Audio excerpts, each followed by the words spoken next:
In this lesson, we are applying the three methods we used for solving systems of linear equations: graphing, substitution, and elimination. And we can apply it to real-life problems. Choosing the method. Which method do we want to use? Well, some are better than others for certain situations. Graphing is when you want a visual display of the equations. You want to be able to see it.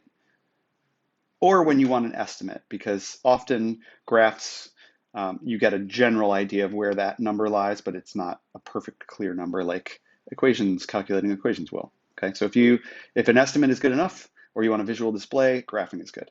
Substitution is good, as you know, when one of the equations is already solved for one of the variables. If it says y equals or x equals, it makes it easy to substitute the expression that variable is equal to, or when it's just easy to solve for one of the variables. Elimination, as you know, works well when the coefficients of one of the variables are either the same, and you can subtract the equations, or the coefficients of one of the variables are opposites, and you can add the equations together. Or also maybe you use elimination when it's just generally not convenient to do one of the other two. Okay. Some ideas for when you can use which ones or how to pick. Now, systems of equations are useful for modeling problems involving mixtures, rates, and break-even points. In this particular situation here, they're graphing a break-even point. What is a break-even point? The break-even point for a business is the point at which income equals expenses. This is the expenses, how much it costs to start up their business, and then it increases as you increase the number of items that you're producing.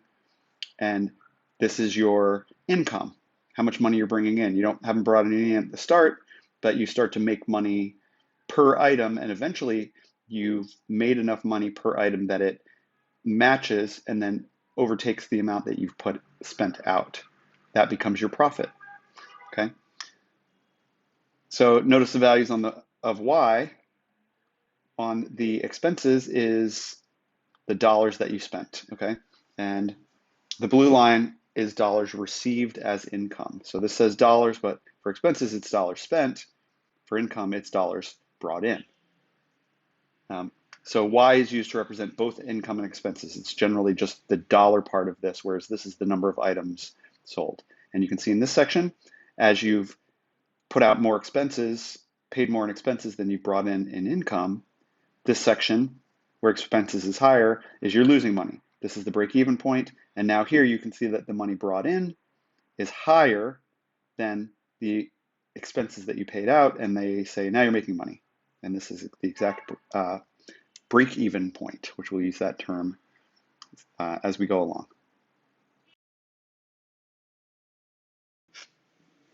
So let's find a break-even point. A fashion designer makes and sells hats. The material for each hat costs $5.50, and the hats sell for $12.50 each.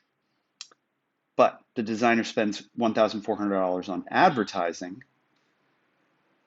How many hats must the designer sell to break even? Well, in word problems like this, we need to first define the variables, then we can write the equations. Okay. What equation should we write? The break-even point is when income equals expenses. So we're going to write one equation for income and one for expenses. And we're obviously also basing it on that number of hats sold. Yeah. So number of hats sold, and of course it costs that much in materials to make the hat. So we got to consider the number of hats. We've got to consider the total money put out. Okay, let's do that.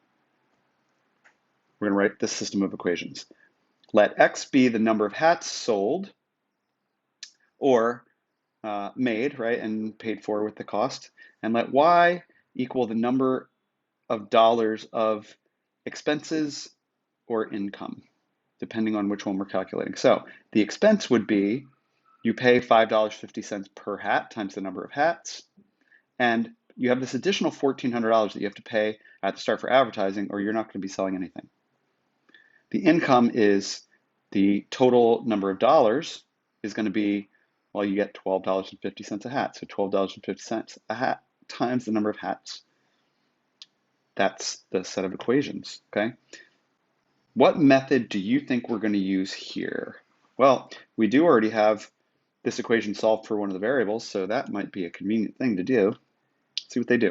Okay, choose a method. Substitution is a great one since both equations are solved for y. So where it says y on this one, we plop in what y is equal to from the other one. We've combined the equations and gotten it down to a single variable equation we can solve. Okay, substitute 12.5x for y, and then we're going to subtract 5.5x from both sides to get all the x's together and all the constants on the other side, and we'll divide each side by 7, and we find x equals 200. What does that stand for? Well, let x equal the number of hats sold.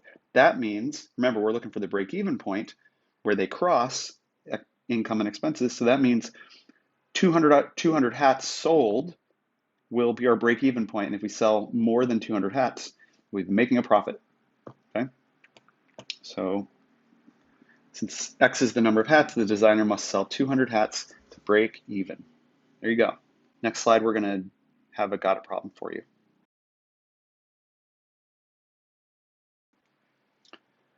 Here's your got it problem. A puzzle expert wrote a new Sudoku puzzle book. His initial costs are $864.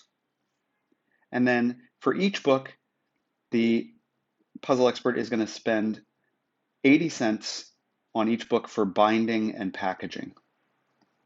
But he will sell the book for $2. Okay, so how many copies must be sold to break even? We're going to write in two equations using the variables that we first define. So define the variables, maybe x and y, and then write the equations and solve them. We'll come back and check your answer in a minute.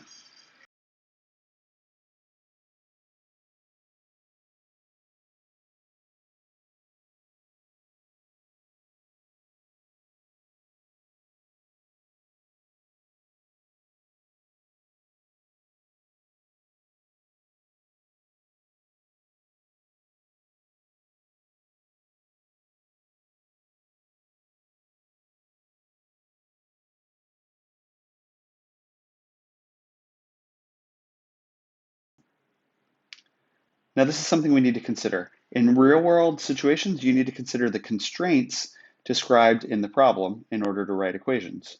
I'll give you an example of this in a second. Once you solve an equation, you need to consider the viability of the solution. For example, a solution that has a negative number of hours is not a viable solution. So let me just give you a quick example. If we were to make a graph in 4 quadrants, meaning the whole coordinate grid, okay? And we said, this line represents the cost of movie tickets.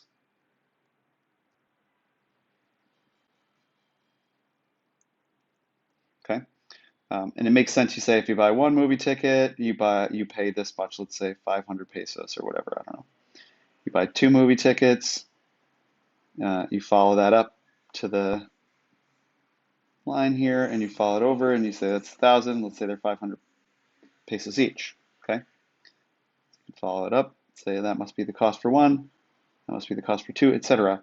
But there's no logical way that you can say, okay, that must mean that if I buy -2 tickets, it's going to cost me -1,000 pesos.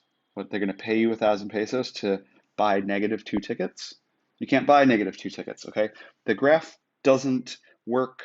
This line, the equation that describes this line, is just fine to describe the parts that it's in a positive place where you're buying whole number of tickets, but it doesn't make sense to go into the negatives, okay? The values would get spit out for the equation that graphs that line, but some of the values don't make sense in the real world situation because there's constraints on it, like you can't buy a negative number of movie tickets. You need to consider those as we go forward. So we're identifying the constraints so that we can find what are reasonable and viable solutions. Viable means it's possible, right? It's able to be. Now, a local zoo is filling 2 water tanks for the elephant exhibit. One water tank contains 50 gallons of water, and so when they start filling it, it's being filled at a constant rate of 10 gallons per hour. Starts at 50 gallons, is being filled at a constant rate of 10 gallons an hour. The second water tank contains 29 gallons of water when they start filling it, and it's being filled at a constant rate of 3 gallons per hour. When will the two tanks have the same amount of water? And explain. Okay, so the first bit of it, what are the constraints on the system? Well, the time, when they start filling it, that's when these conditions start applying. At the time zero, when they start to do this constant rate of filling. So if x represents the time, then it's got to be a positive number or zero. It can't be negative time, right? Because we can't go back to before they started filling and expect to keep seeing the same thing going on, because it wasn't going on until time zero.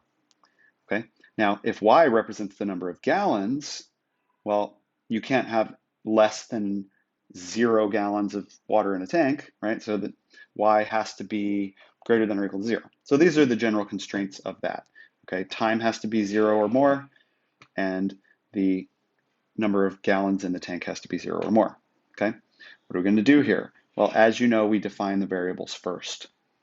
Write a system of equations. Let x equal the number of hours the tanks are filling. Typically, this is a standard for time. As time passes, that it's the independent variable. Time is going forward, and what's happening? Y is the number of gallons in the tank, okay? So the total amount of water in the tank depends on how much time has passed, okay? It's the dependent variable on the y-axis. So the first one is tank 1, the total water in the tank, represented by y in gallons, is 10 gallons times the number of hours, because it's 10 gallons going in every hour, plus 50 because it started at 50. 10 gallons being added per hour plus the 50 they started with. In tank 2, the total number of gallons in the tank is 3 times the number of hours that it's been filling, because it fills at 3 gallons an hour, times 29 gallons that were there at the start. Okay? Now, what happens next? We can use substitution again, because we've got it y equals, right? We're writing these equations in these terms. So we can substitute in. So we put in 10x plus 50 for y here, and that equals 3x plus 29. And then we do all of the things that we know how to do to juggle around and solve this. And we get that x is equal to -3. Okay? Well, what did we talk about at the beginning? If you remember, it's going to hint at what's coming. Anyway, regardless, we substitute in -3 for x, and we find out that y equals 20. So we've got -3 comma 20 as the solution for these equations. Is this a viable solution for this situation? Okay, that's the solution, but it's not a viable solution because it's not possible to be at time -3 hours. We can't go 3 hours before they started filling the tanks at this rate and think that they were even at that time. So the tanks were never going to be the same amount of water. Okay, makes logical sense, because you'd have to go back to before this rate started happening and expect that it was happening before it was. Okay, not a viable solution. So why don't you tackle this one? It's similar, but something else is happening. The zoo has 2 other tanks of water that are leaking. If you know anything about leaking, you are decreasing the amount of water over time. So guess what kind of numbers we're going to have? You'll get to that in a second, but leaking. Okay, one tank contains 10 gallons of water and is leaking at a constant rate of 2 gallons an hour. The second tank contains 6 gallons of water and is leaking at a constant rate of 4 gallons an hour. When will the tanks have the same amount of water? Explain. Give it a shot. Define the variables, write the equations, solve them, and then consider the answer, whether it's viable based on the constraints.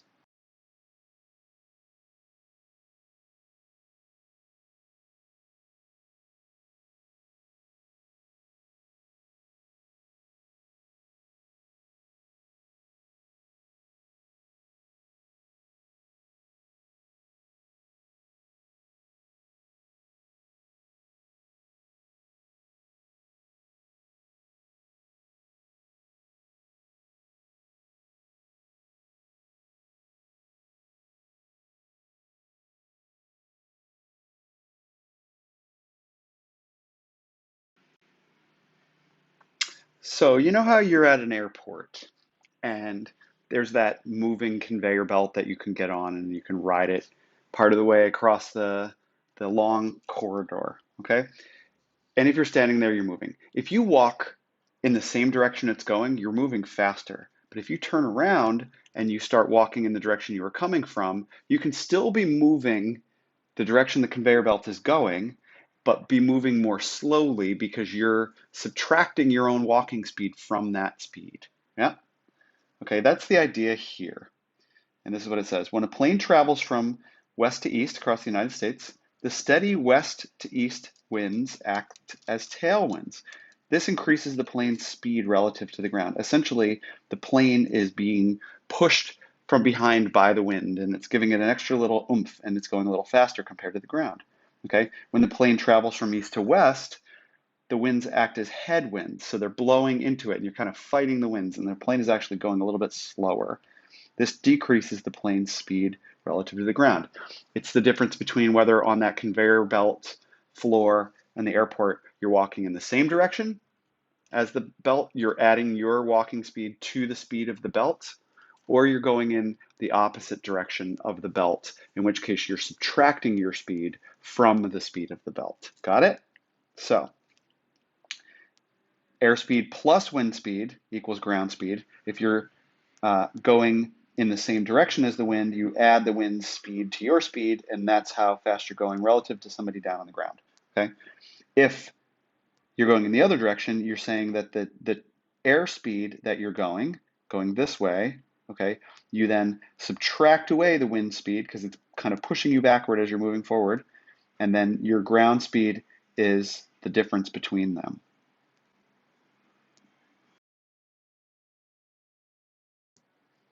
Okay, so what does that do for this situation? A traveler flies from Charlotte, North Carolina to Los Angeles, going here. At the same time, another traveler flies from Los Angeles to Charlotte. The airspeed of each plane is the same. You can see that the airspeed is A, okay?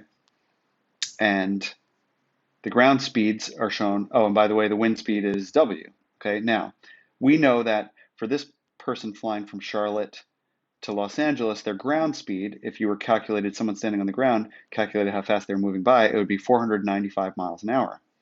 But for this plane, ostensibly traveling at the same speed, their engines are driving them at the same rate, but this one is going with the wind. They're traveling at 550 miles an hour relative to somebody on the ground. Okay? So, what is the airspeed? What is the wind speed? You have to write equations for this, okay? So we know that when you're going to from Los Angeles, you're going with the wind, and they will get added together. Now, first thing we have to do, of course, we have to define the variables, and we say, let A equal the airspeed. They've done that there, right? Let W equal the wind speed there, okay? So airspeed plus wind speed when they're going together from Los Angeles to Charlotte is equal to 550 miles an hour. But when they're going from Charlotte to LA, they're going against the wind, so you take the airspeed minus the wind speed, and you find that they're only going at 495 miles per hour, okay? Well, we have two equations. Notice what we've got. Remember, we're trying to decide which method to use to solve these, okay? Well, if we look at this, we can say these two equations have opposite coefficients for W. So using elimination is a good one to use. If we add these equations together, positive W and negative W disappear. Okay, so we've got 2A equals 1,045 when you add those two speeds together. Of course, that's twice what we want, 2A, so we divide by 2, and we get A is 522.5. What does A stand for? It stands for the airspeed of the plane, okay? How fast it's moving through the air. Okay, now, substitute in 522.5 for A in either equation, and we calculate out that what's the wind doing? The wind is blowing at 27.5 miles per hour. Airspeed is 522.5 miles per hour. The wind speed is 27.5 miles per hour. Yep, that's what's going on there. And again, this one makes a lot of sense to use elimination because here we have the wind plus W and here we have minus W. Those are opposite coefficients to cancel out. All right, this got a problem is excellent in a lot of ways, but here we go. You row upstream at a speed of 2 miles per hour, and then, um, that's overall you're going 2 miles per hour, and you're traveling the same distance downstream at 5 miles per hour.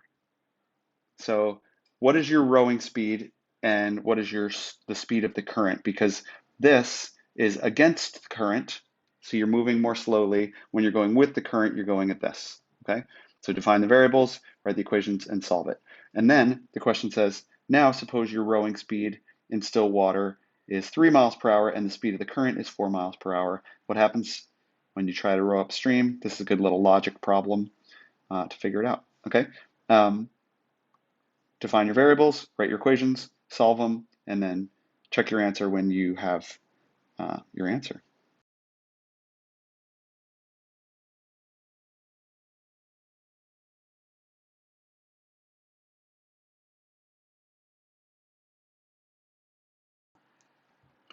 Okay, let's see how you do on these lesson check problems. Of course, you already know how to solve using the different methods, and now you just got to get practice at defining the variables and setting up the equations, and then choosing which of the methods to use to solve. Okay, you can also check your answers with these, and I suggest it. Get these lesson check answers down and then restart the video and see how you did. Good luck.